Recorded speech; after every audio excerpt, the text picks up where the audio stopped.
creation. Now Maharal explains that the term memarot, which we translate as utterances, is different from the synonymous word debur. The word memar alludes primarily to the intent, the forethought, the motive of the one who spoke, while debur denotes and connotes the external physical process of speech. By telling us that God created the universe be'asara memarot, with 10 utterances, the sages wish us to understand that the building blocks of creation were the spiritual motives behind the speech. God had a purpose, and the world came into being in order to fulfill that purpose.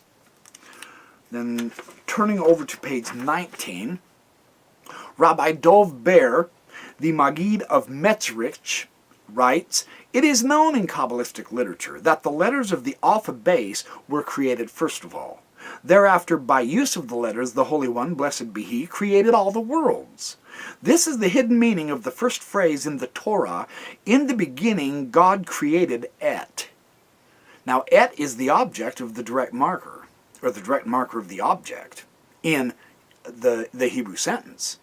But the rabbis actually literalize it. This is so fascinating how they do it. They say the Hebrew should read, 'In the beginning God created et.' That is, God's first act was to create the letters from Aleph to Tav in Hebrew.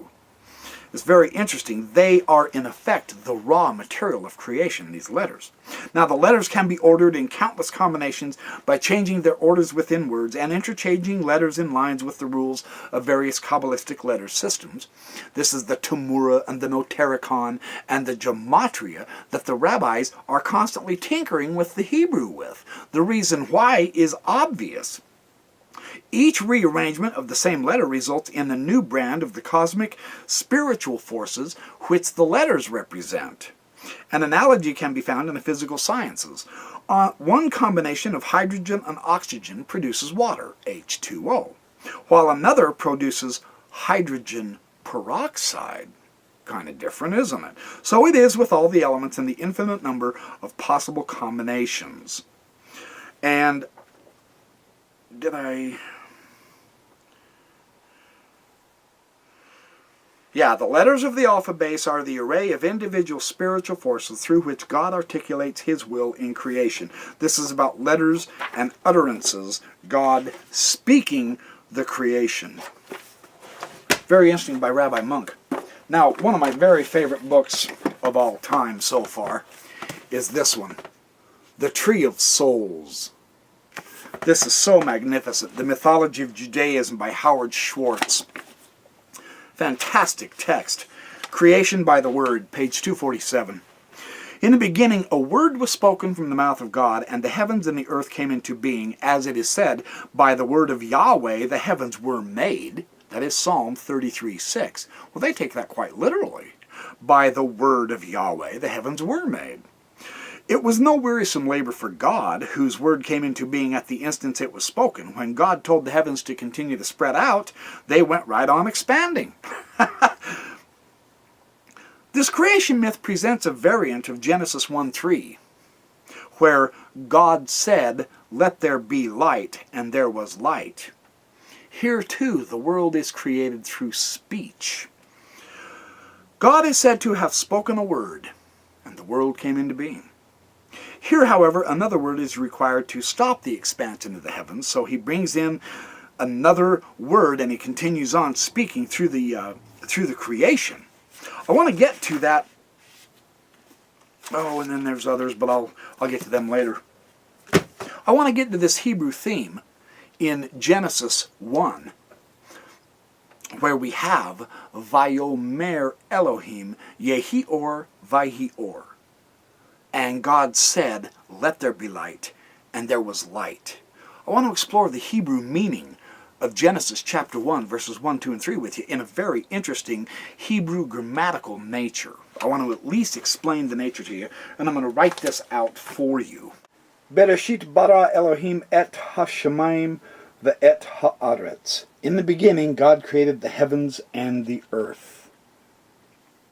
V'ha'aretz haita tohu vavohu, v'hoshech al pnei tehum, v'ruach Elohim merachefet al pnei hamayim. Vayomer Elohim, Yehi or, Vayhi or.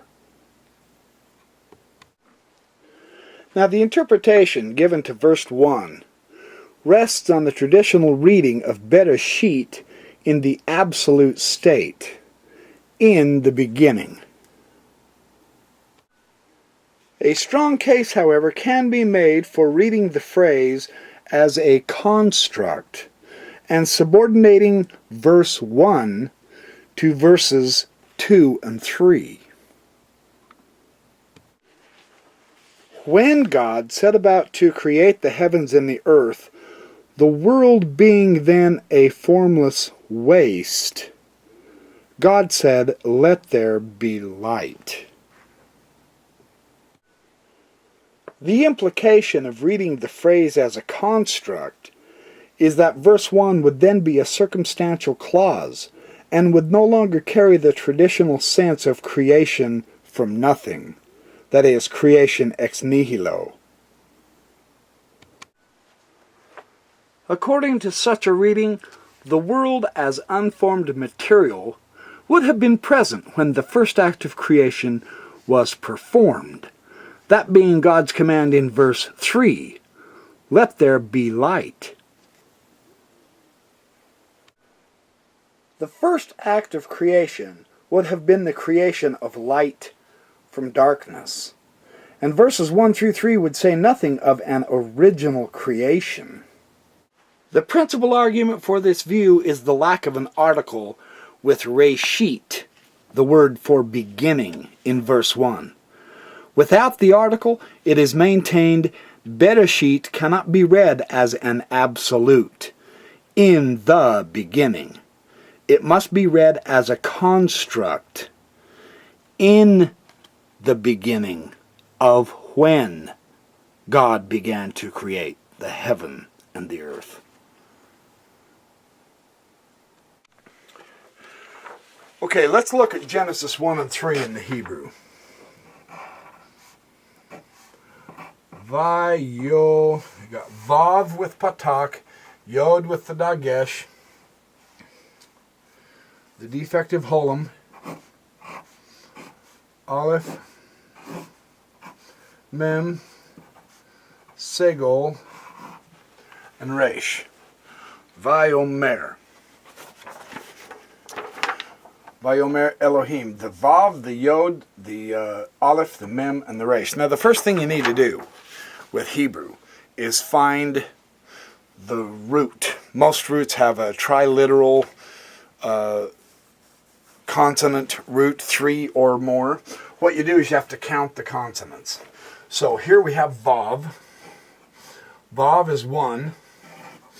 When we get to the Yod, we notice that this is a Dagesh. This dot in the Yod is called a Dagesh. Now, if a full vowel occurs before the Yod, as it does here, this Patak is a full vowel in front of this Yod. This makes this the Dagesh forte. The effect of a Dagesh forte is to double the consonant.